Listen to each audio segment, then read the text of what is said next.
Hello and welcome to the Adventures in Advising podcast. This is Matt Markin, and co-hosting with me is Ryan Shekel. Ryan, what's up? Hey, Matt, how's it going? It's going well. Are you ready for today's interview? Yeah, I'm excited to talk with Dan. Can't wait to hear what his experience are like in his particular role, and really talking with us about the special programming and the approach that he takes with students in recovery. Yeah, sounds good. So let's go ahead and bring Dan on. So Ryan and I want to welcome Dan Wienecke. Dan is an academic advisor and instructor of political science and college fundamentals at Arapahoe Community College. He served as a U.S. Peace Corps volunteer in Kazakhstan and has lived in 6 different countries. His own path to academic advising was by no means linear. He enjoys serving a wide range of students in his role as a retention advisor.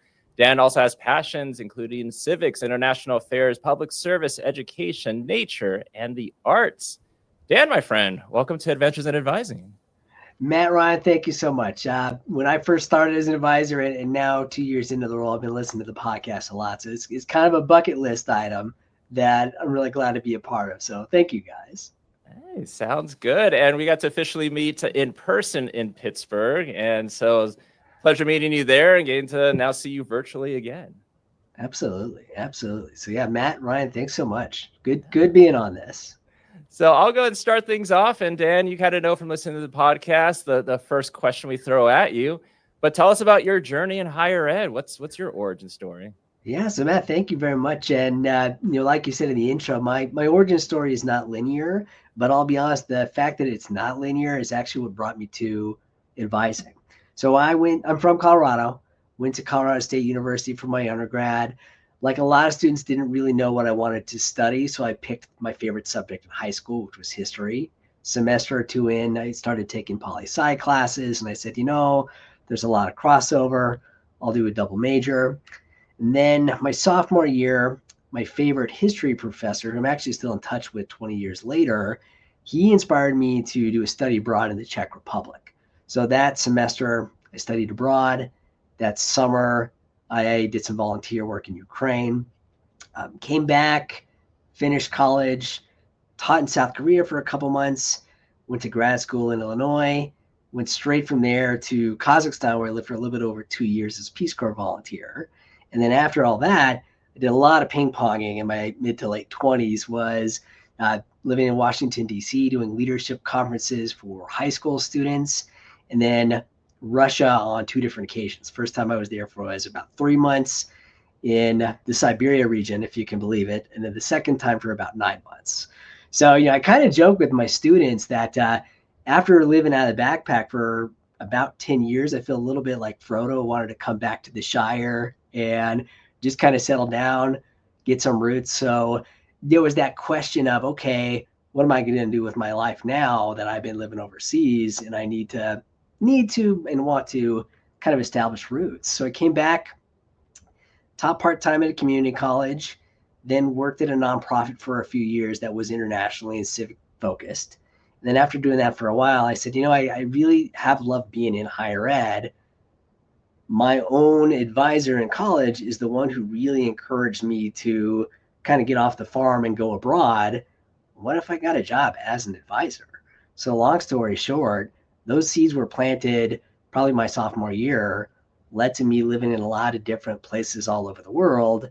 And now full circle, I'm at a community college just outside of Denver working as an academic advisor.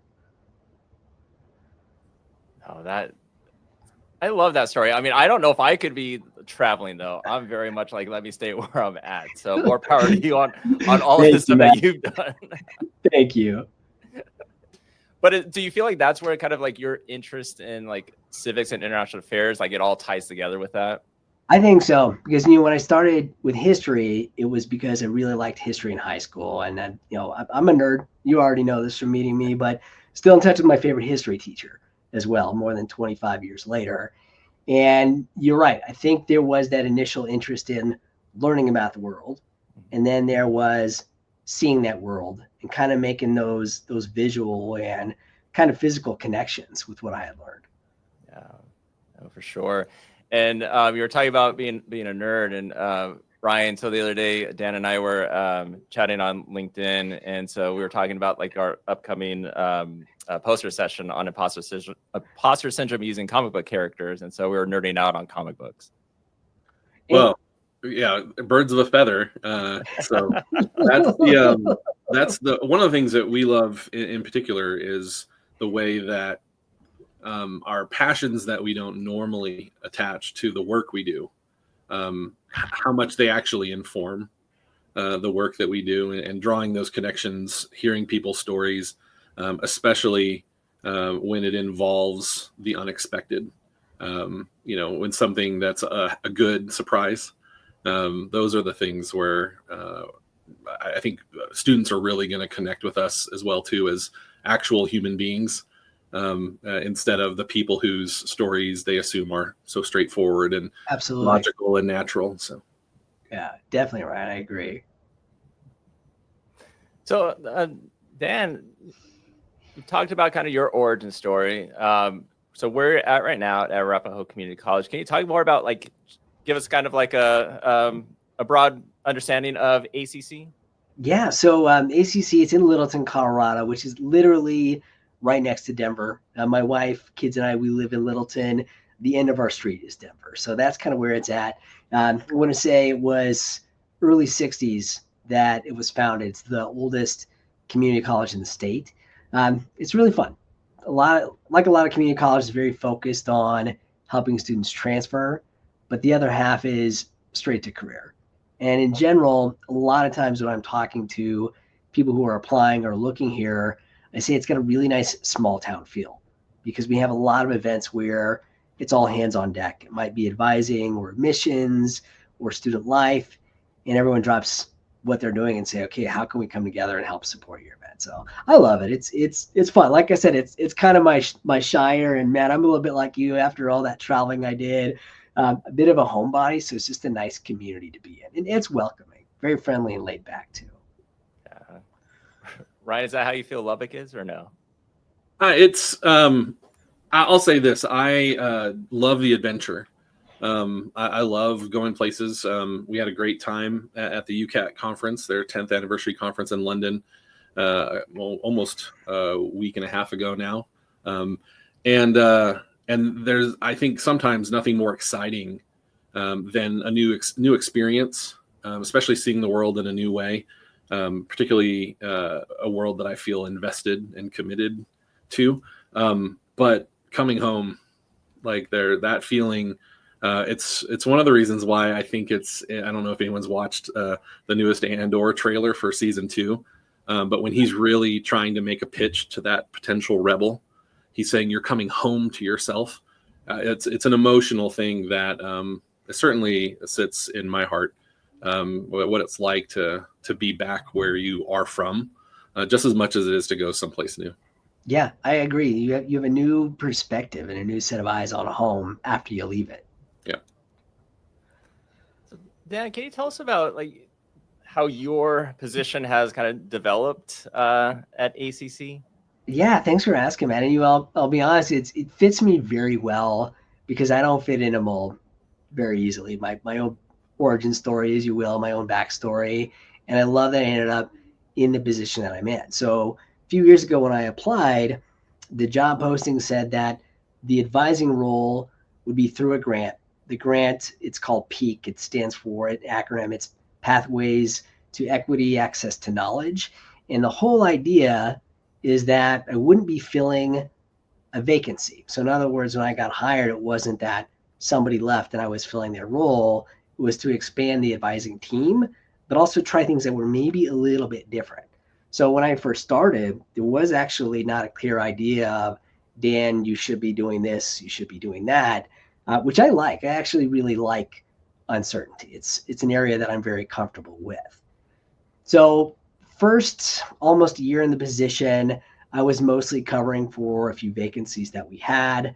Actually really liked doing that because that gave me a broad exposure to different degrees, different programs, different kind of challenges. And then a little bit less into the year, my supervisor approached me and said, well, Dan, here's what we want to do for your role. Most advisors, not all, but most, are specialists. So meeting with business or technology or health students. We want you to have a broad area, and we want your broad area to be retention. So essentially, I meet with every type of student, but it's students who, for a large variety of reasons, academically, they're just not where, it's not just ACC, but they're academically not where we want them to be. They're also academically not where they want to be. So most of the students that I meet with have a 2.0 or lower. They've been placed on academic probation, and we have a nicer term that we use that we call performance support, or there are students that are returning from suspension. So, Matt, I think I told you this before. I like to say that my official job is academic advisor. My secret title is retention specialist. And then my secret title is a success coach, because really my whole goal is, hey, something happened the last semester or two, or sometimes even 5-10 years ago. How can I help you turn things around and graduate or get your degree, whatever your goal is? Yeah. So it's performance support now, but before it was academic probation. When did the terminology change? It was before my time, so I'm not exactly sure. I want to say it was relatively recent, about 3 or 4 years ago. Matt, I will say, when you and I were at Nakata in October, I set in as many retention-related sessions as I could, and I was very happy to hear that a lot of colleges, so community college 4-year universities, are using similar terminology. So changing it from probation, which is harsh, like nobody wants to hear, hey, you're on probation, to something that's more supportive. So I do think it was maybe 3 or 4 years ago. A lot of students, when they're coming back on their record, it still has that academic probation term. But a lot of times when I talk to students, I'll say, okay, you have this term, performance support, on your degree check, on your audit. Do you know what that means? And most of them say, well, no, actually I don't. And I explain, well, the old words, it was probation. We don't want to use that. We want to support you. We want you to be here. We want you to complete whatever your goal is. Yeah, like we changed ours over here probably like a year and a half ago, and then we went from probation to academic notice is the term that we use. But yeah, just like you on the transcript, a student before the change, it'll still show probation on their transcript, but from here on out, now it's updated. How are things at TTU, Ryan? Well, having been here as long as I have, I'm going to be a little bit fuzzy on the years. I'll use the easy marker of the pandemic and say prior to the pandemic, maybe a couple years, we had essentially like a 3-step process: probation, suspension, and then like full dismissal, no return. And at some point, somebody realized that there could be another way to do it. And an additional step at the beginning was added. I don't think the terminology is any more effective. It's called academic warning. So that adds an additional semester of support, an additional semester of opportunity to connect with that student, and to go through a process of what can we do to perhaps affect the outcome after a first semester start that's rough, as opposed to the immediate step is probation. The next step is a semester away from the institution. And that has lots of advantages, of course, not only for students and educators, but certainly for the institution and first-year retention. I think it's worth noting that if you're dismissing a student after 3 semesters as opposed to 2 semesters, that has a different effect on your retention numbers. So lots of models out there, lots of opportunity to consider, what's effective in the practice, what's effective in the sort of bottom line conversation. I think advisors should be conversant in multiple languages, including the language of power and decision at their institution. But I'm curious, Dan, from your perspective, sitting with a student, do you find that they're more receptive to the performance support language, or is because it's ambiguous and they're bringing that context of not where they want to be, that it doesn't significantly change the dynamic? I love that question, Ryan. I would say There's definitely some ambiguity to it. I would add too, though, there's even ambiguity with what probation means. So both terms definitely have ambiguity to it. Once we explain what performance support is, I think it kind of flips that script. Hey, yeah, your GPA where you are right now, you're not on track to graduate. There can be financial aid implications, things along those lines, but it's not you're in trouble. It's we realize that something is not right, and our goal is to intervene and to lift you up. Yeah, I'm curious. In particular, I have colleagues in my direct reporting line in the group that we work with. The language that you use is academic recovery advising. And of course, we have students at every step of the process, even some who are appealing dismissal. And I think the practice of working with students whose academic standing with an institution is a potential retention risk or an attrition loss, whatever context you want to use. That practice is particularly interesting. Was that always the case with the PEAK grant and the nature of your position? Have you found your footing with it in the last couple of years? I would say I found my footing. I've definitely not found definitive answers. Definitely have not found definitive answers. And you're all smiling because you agree. It's wanting to, we all want that silver bullet. What is the thing that's going to work? And I try to remind myself, I try to tell myself the same thing I tell my students: progress, not perfection. Okay, with this PEAK grant, the idea was to increase student retention, lower advising caseloads. As far as I know, we've done that. Definitely can't say mission accomplished, though, for sure. But at least there's been improvements on it. Improvement, exactly. It's a work in progress. But yeah, I think this is a great segue for to talk maybe about the performance support workshops.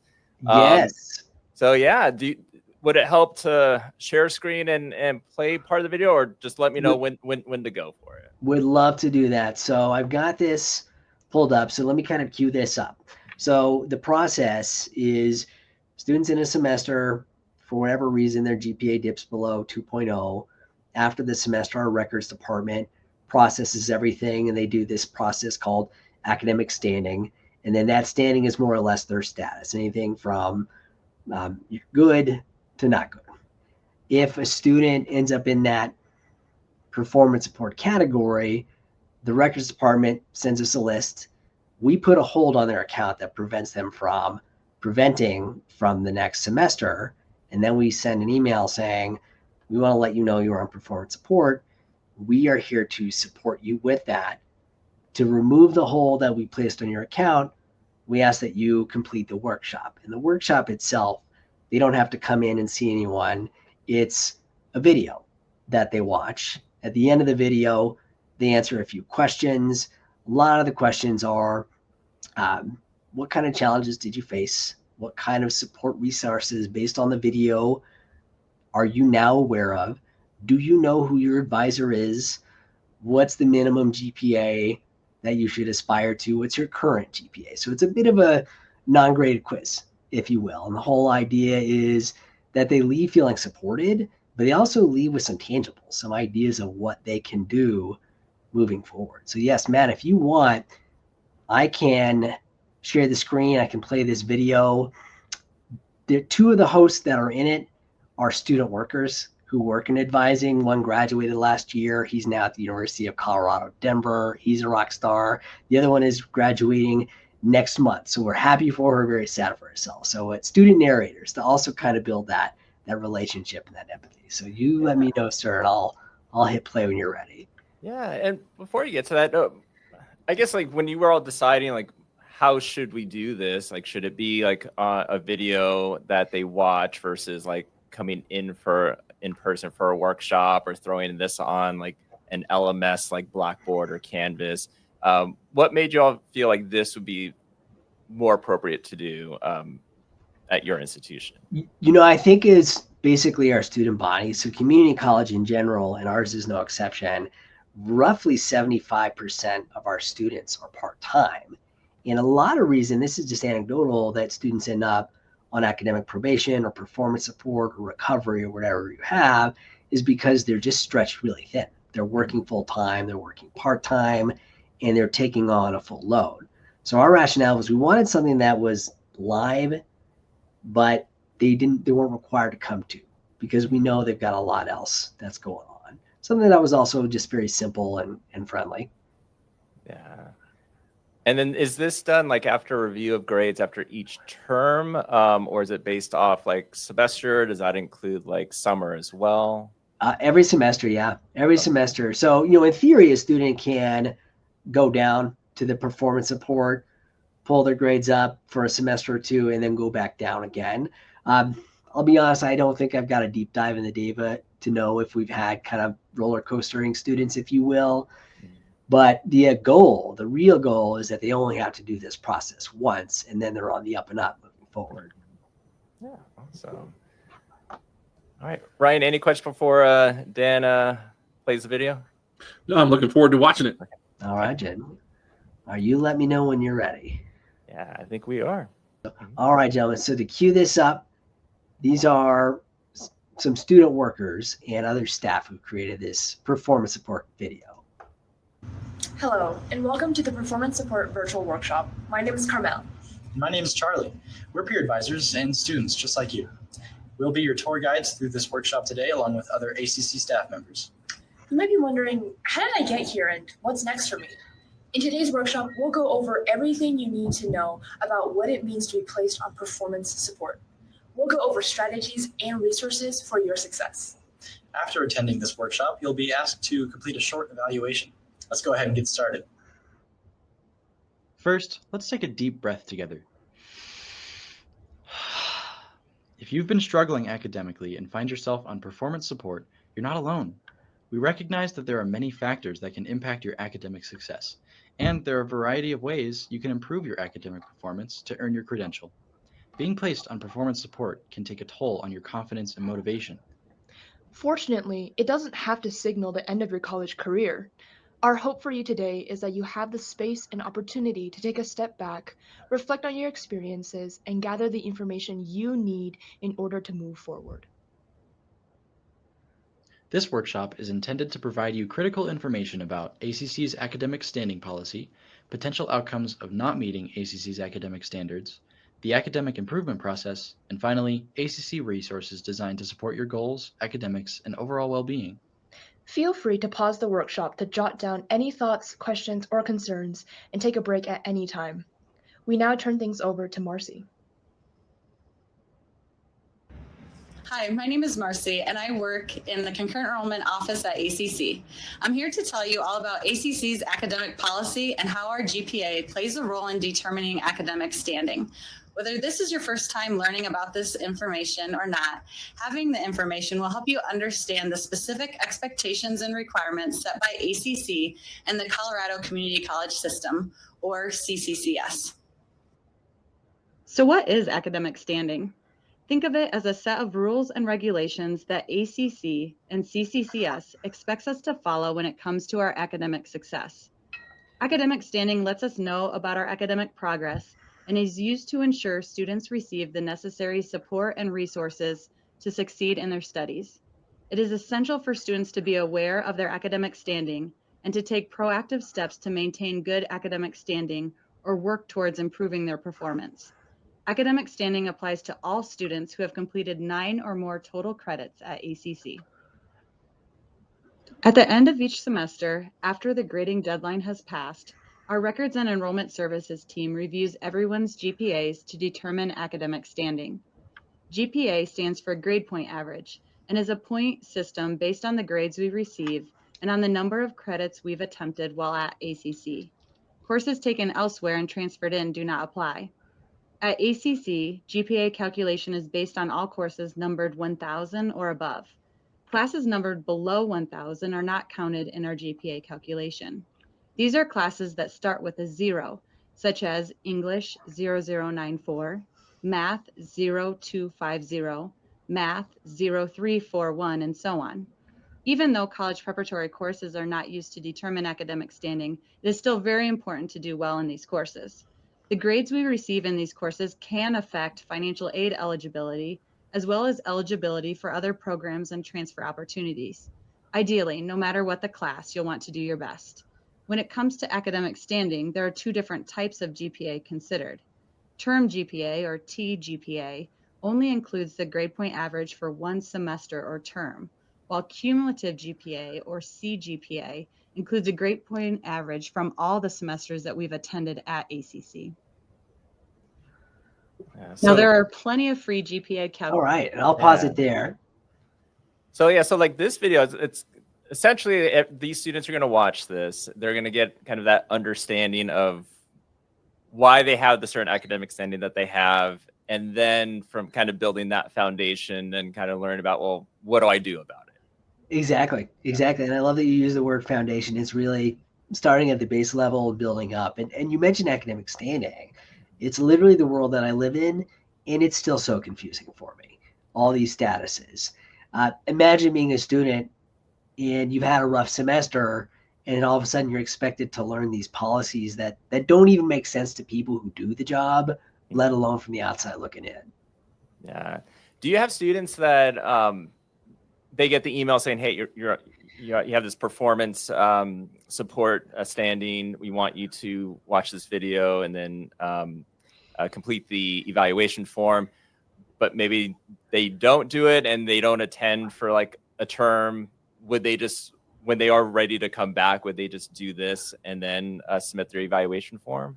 They would, and sometimes students will submit it and they'll not come back, which we reach out to them and say, you did the process. Why are you not coming back? But most of the case, it's they had a rough semester and they're just kind of licking their wounds, so to speak, and they need that time off, a semester or two before they come back. We're always happy to help them back. Sometimes students say, I don't know if I have time to watch the whole video. In that case, and in case my supervisor's listening to this, they say, it's okay. We can have a private one-on-one conversation. I'll do my best to cover the same material that you learned in the workshop anyway. Yeah. I mean, if anything too, they could start, pause, and come back to it and finish Absolutely. it. Yeah. Absolutely. And then I noticed that on the website you have the PowerPoint that they can download, and that's essentially also follow. Those are the slides that are on the video. They're the slides, and we always encourage them because you can always reference it later on and come back to it. Yeah. Talk to us about the resource guide that you have there on the site.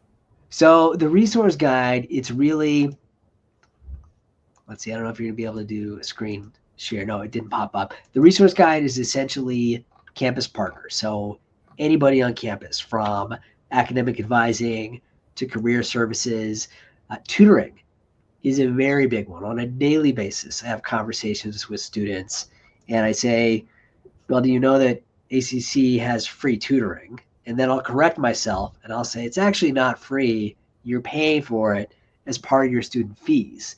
And they usually raise an eyebrow and say, wait a minute, I'm paying for it anyway. Why am I not using it?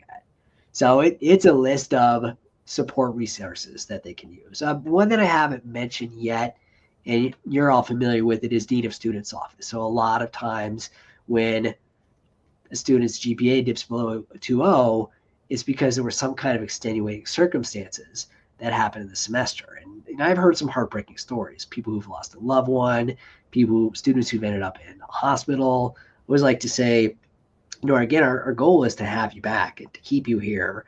Dean of Students Office, they're the non-academic side.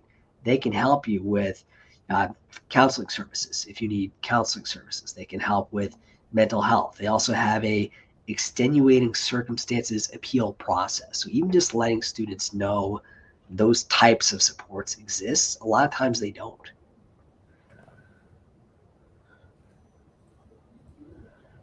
Now, the conversation that you have with students, I mean, advisors meet with students all the time, and with you, like, you're having to talk with them about these GPAs and how to get back into good standing, and they all have different situations, and you might have some that may have had extenuating circumstances, but feel like it's this negative connotation that have this performance support, that my GPA is really low. How do you help them understand, like, this was an external thing that happened in your situation, but it's not like a representation of you as a student? No, I love that question, Matt. And a lot of times I'll start the conversation by saying, to the degree that you're comfortable, Do you mind sharing? I don't think I've had a single instance where a student didn't open up after I framed it that way. But once they open up, me naturally, I use a lot of asset-based language. I'm a very positive person overall, goofball too. You totally know that. Once they open up, a lot of times I'll say, well, give yourself credit. You decided to come back. You didn't have to make the decision to come back. Something happened last semester or 10 years ago or anything in between. You've consciously made that decision to come back. Give yourself credit. Don't mentally self-talk. Congratulate yourself for making that decision to say, yeah, that was rough, but the next semester and the next few are going to be better. I'm curious, have you found any approaches drawing on your experience prior to higher ed and academic advising, or maybe from your own higher ed journey, that helps build that trust to open up, or to take that advice of giving yourself credit and having a perspective that is positive? Is there anything that you really gravitate back to or find yourself using as a touchstone, just personally in practice? Love that. I love that question, Ryan. I try to reassure students, and this is kind of going back to my bio and the three of us talking about just nonlinear, is things don't have to happen right away. Most things take a while. A challenge a lot of community college students are facing is they feel this pressure to get through a degree as fast as possible. And I always reassure them, there's really no reward for speed when it comes to education. It feels good if you get it done in a couple of years, but there's no ribbon for getting it done in a certain amount of time. The degree is going to be the degree, whether it's 4 years or 10 years long or anywhere in between. So yeah, to kind of answer your question, a lot of it based on just my past is talking about goal setting and also coming up with simple and realistic goals. Sometimes students are very eager to, maybe they took 5 classes in their most recent semester. They want to do 5 again the upcoming semester.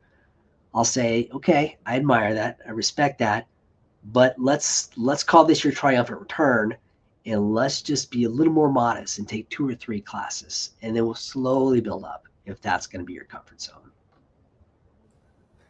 And I think kind of connected to that, and I think this is just probably you as a person, Dan, is you're very curious about things.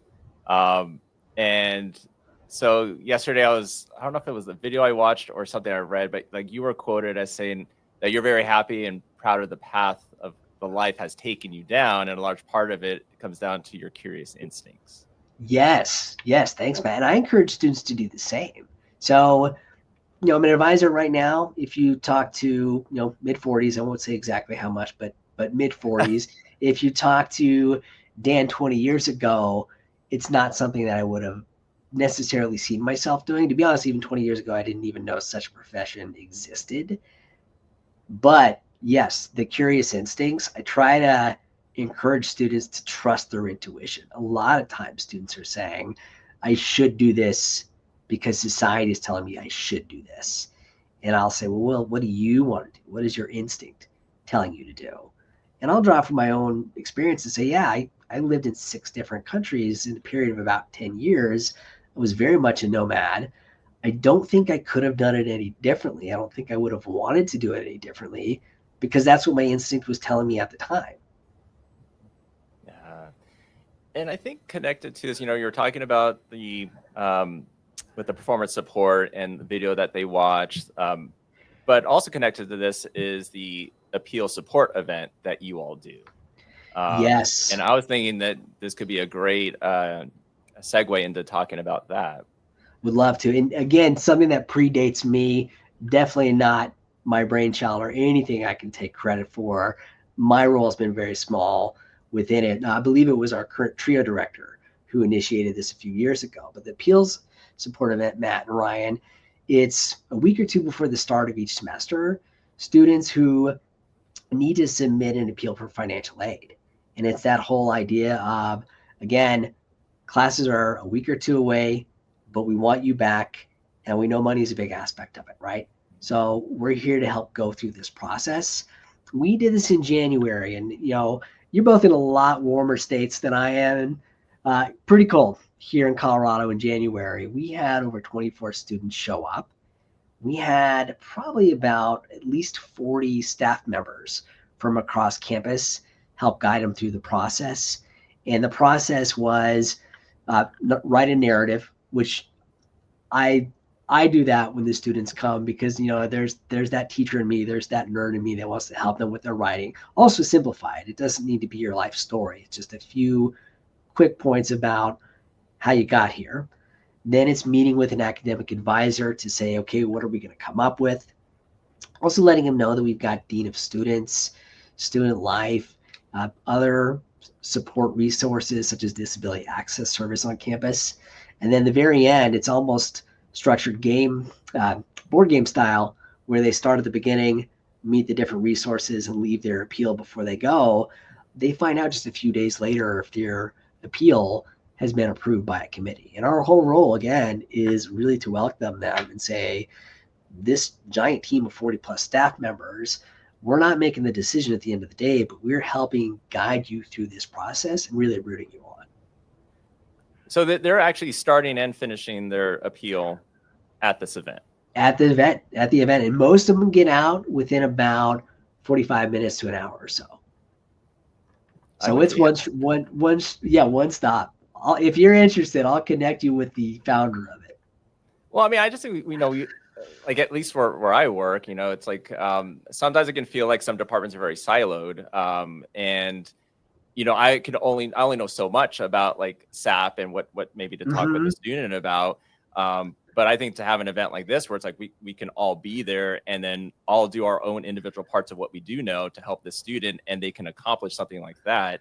Because I'll have students that will get emails, but then they don't understand what the email means regarding whether they should or do not, do a SAP appeal, or that they even have an option for it, or they get directed to the website and there's just so much text that they have to go through. So this kind of breaks things down for them in maybe more digestible way.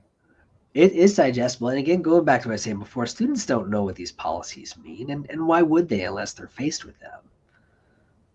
Yeah, I'm curious, you have at your institution, you have a multiple campus model as well. In your programming, not just the event, but in overall, can you talk a little bit about that multiple location experience and what you do to bring colleagues in and to network and to connect, whether it's events or other structural activities, organizational design, and the way organizations operate? Sometimes the solutions aren't found in the programming, but like the philosophy behind decisions. So how at ACC, how do you see that working specifically for the student group that you work with? So for me, what's nice about it is I meet with students who are mostly here at the Littleton campus, about half hour, maybe 45 minutes on a rough traffic day south of us. There's the town of Castle Rock, where we've got, it's called the STERM Collaboration Campus. I actually have my partner in crime who does the same role down there, and we collaborate together to say, okay, what kind of conversations are you having with students? What kind of issues are you coming up with? And where can we duplicate? I don't want to say things are redundant, but where can we duplicate? So that appeal support event in that STERM campus in Castle Rock, they do one as well. And what's actually kind of nice about it is we've had students who, because the campuses are only about half hour, 45 minutes apart, if they're not able to come to one, the other one says, hey, you missed it, but there's another one that's coming up. You can go to that one as well. So I have to say, you heard me say this, and I'm like, there really is a good small town feel to Arapahoe Community College. I don't feel like we're siloed, and that's good. I've not experienced that at other places I've been. And I saw someone on LinkedIn post regarding that event. I think it was Christie's the first name, but it said like it means simplifying complicated processes so they're easy to understand, and it means centralizing key resources to ensure accessibility, and it means having both compassionate and candid conversations to support students' growth, and it means showing up. Absolutely, yeah, absolutely. And Christy's my supervisor, so I'll make sure that you mention that. Hey, shout out to Christy. Dan's awesome. Give him a raise. Thank you. See, that's public now. Yeah, fully endorsed. Matt was talking a little bit about it, the experience of sitting with a student in that moment, and we're translating institutional language and trying to make it relevant for their contexts and stuff. And I just think that sometimes when it's the primary role for someone like in your role, Dan, the comfort level in those difficult spaces, or what might be perceived as difficult spaces, changes for somebody who, their probation, suspension, at promise student is the exception to the rule. Do you have any advice for people who don't have those conversations regularly, in just maybe how to be more comfortable in that conversational space? Anything that you've learned in doing it as often as you've had the opportunity to do? Ryan, I love that question. And I'll be honest, I still struggle with this myself. But a big one for me is just being comfortable with silence. So, as an instructor, we all experience this as teachers or students. Teacher asks a question, everybody's quiet. So I experience that a lot with students who come in, where a lot of times before they've even said anything, I'm handing them the box of tissues because they're just so emotional being here because of the circumstances. And I have to remind myself that student needs a few minutes. Advising can feel very fast-paced and very transactional sometimes. That's the opposite of what these students need. They need somebody who's not going to rush them. They need someone who is going to listen to them. Someone who is going to say, it's okay that you got an E or an F, or I know you worked really hard. I also know that, like me, you've got kids at home and you've got a job, and these classes are not the soul of your life. Just be okay with silence. I'll also say, Ryan, it's okay not to have the solutions. I try to remind myself that too. I can't fix everything, and my students aren't expecting me to be this guru that has all the right answers to them. It's more, I like to think of myself as kind of the guide on the side who is helping them through these processes, and a partner that cares about them and cares with them.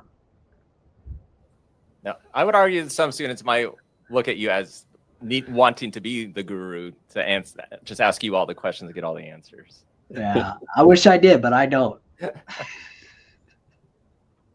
Well, I just drawing on love for pop culture and stuff, and some of the themes of our conversation today, this idea that, sure, we may have strayed from a path, right? But sometimes when we're wandering, we're not as lost as people would like to say. We're learning by seeing. Maybe we're learning things the hard way or whatever. But I know that oftentimes sharing my own experience of, like, I'll pull up my transcript right now. One of the joys of being at my undergraduate institution is I'll pull it up and I'll show you. I was like, what I was doing that semester. You're spying on yourself, Ryan. I love that. And I'm like, I have no problem sharing that perspective to say, look, I learned things from that. I may not have gotten the performance academically that people expected or I may have wanted for myself, but I've learned some things. And let's talk about that. Let's talk about what we've learned. I think motivational interviewing is sort of like a cousin discipline with coaching, is to say, was there a benefit? Or did anything good come of this? There might have been. It's the idea of reclaiming some good. But there's a popular saying out there that not all who wander are lost. Not all are we lost. may not be where we are expected to be, or we want to tell ourselves we were supposed to be. But we had an adventure, and we've learned some things. And I always like to share even the hard-learned lessons and the bumps and bruises along the way. They still teach us things. I agree. And sometimes it's, we have to reassure students is sometimes it's just as important to learn what you don't like as it is to learn what you do like. All data is good data. All data is good data. Agreed. Or another famous quote from Dan is, fun is good diplomacy. Fun is good diplomacy. Thank you. Matt, you really studied up on me. I respect that. I try. I guess I became a stalker on Google trying to find out more You're stuff. good. You're good at it. Who is this Dan guy? Fun is good diplomacy. Well, and per your point, school should be fun too. I think a lot of students come to college with the transactional approach of I need to get a degree so I can get a job to pay the bills. That is no way to live. I want students to have fun. And you can probably guess I try to be a fun instructor as well. Still instill knowledge, still get them excited about it, but make them want to come to class in the same way that students want to meet with me as an advisor. Yeah. Speaking of teaching, how long have you been instructor for? So off and on at ACC. I've been teaching political science and college fundamentals for about 2 years now. When I first came back from living abroad, I taught part-time at another community college, Front Range Community College, for about 3 years.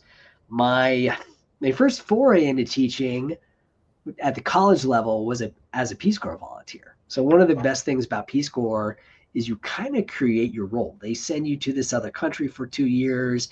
You're kind of like an Alice in Wonderland type scenario where you're definitely a stranger in a strange land and you don't really know what's going on, but you kind of have to create your own reality. So for me, I was working at a nonprofit organization, and nonprofits at the time were brand new because the country itself was only about 10 years old when I got there. I realized it was very easy to squeeze in some side projects. So I basically approached a local university and said, hey, I'm an American guy. Can I start teaching here? So my first time teaching college level was in northern Kazakhstan. Oh, that's crazy. That's awesome. I would imagine that being an advisor impacts how you are as an instructor. Do you feel it's vice versa? Teaching the class impacts how you are as an advisor? Absolutely. I think they're both very mutual supportive things. As an advisor, I'm hearing students tell me about challenges they're having in life, challenges they're having in class. As an instructor, I'm seeing them on a day-to-day basis too. I've had a lot of students who would come to class enthusiastic, participate. You're kind of ideal model student that you want as a teacher, not turn in a single assignment. So the advisor in me is sweating bullets and freaking out, saying, you're delightful. I love that you're taking my political science class. I might have to fail you because you have to turn in work just out of fairness. So a lot of times sociology uses that expression of seeing the general through the specific. A lot of times I'll see that where there's students who I don't want them on my retention caseload, but they end up that way. And I'm seeing what's happening to get them there. So yeah, I think both things are really mutually beneficial to one another, complementary for sure. It just makes me think that there might be some students that, and I think this is us as advisors having to really ask specific questions, but then also asking the open-ended questions to really kind of understand what is going on, what's the story. If we're missing puzzle pieces, how do we get the missing puzzle pieces to see the actual picture? Because let's say they might be failing your class because they're not turning in assignments or they're not showing up, but they might send it off and say, well, Dan didn't give me a study guide, Dan didn't do this. And they make it seem like they're doing everything they can to pass the class. I have seen some of that, but not too much. Yeah. I put myself out there, and first day of every class, and actually throughout every class that I've taught, I admit I definitely don't know all the answers to everything. So call me out on things, give me feedback. And I do feel like teaching should be a two-way street. It shouldn't be this top-down, I'm the person who knows everything and I'm just repeating it to you. I just like advising. I feel like it should be an interactive process where teacher and student are learning from one another. Yeah, I agree. All right. So I think just to end, let's end on something that's non-advising or teacher related. You got it. Pop culture. What are y'all watching? I mean, this comes out in May, but I think Ryan's gonna be watching Andor. For sure. Y'all know that I'm nerds. So my wife and I, this actually ties into my bio. So we've been married almost 11 years now. We were set up on a blind date. So our friend who set us up said, you're both short, funny, and did Peace Corps. And we hit it off right away. So we didn't serve in the same place at the same time. She served in the Republic of Georgia. And we nerded out over Dune on our first date. And this was 1984 Dune, OG with Sir Patrick Stewart in it. So we watched that in the 1984 movie, had a retro showing last week, and we rewatched the new ones.